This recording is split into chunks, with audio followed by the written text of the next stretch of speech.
Welcome to another 2018 NBA prospect breakdown. Today we are breaking down Marvin Bagley III from Duke.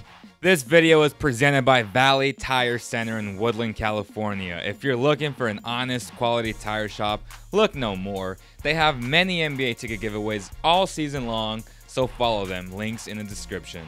His strengths are unique, but it will be very important for the team that drafts him to put him in the correct situation.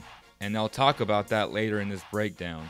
Let's go over his strengths. He's an incredibly fluid, agile, and coordinated athlete at 6'11", who has the movement skills of a wing. His second and third jumps for any type of player is really impressive, which will allow him to be a very good rebounder in the NBA. On this first play, we see his relentlessness to get his team a bucket, even though he should have passed the ball out for an open three-pointer. But nonetheless, you will need that type of attitude on some nights when your team goes cold. He used his supreme athleticism and banked a shot in. People always want to talk about having that dog mindset, that dog, and definitely seems like he has it. On this second play, we see his great offensive motor, and I say offensive because he doesn't really show that on defense, which is a huge concern.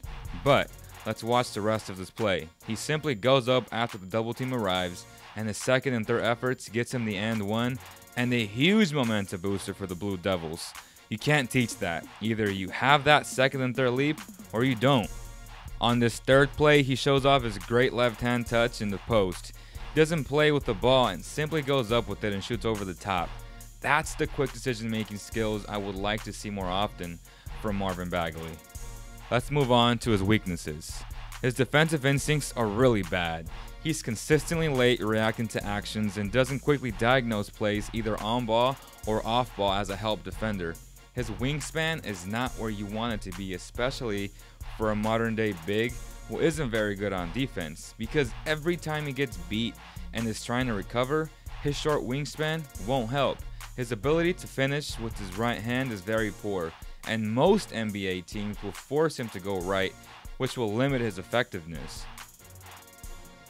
On this first play, we see that his post-up comes from the right side of the floor, and instead of using his right hand, he goes left and misses an awkward-looking shot. And we see that again on this play. NBA coaches will force him right a lot, so he needs to develop some fluidity with his right hand.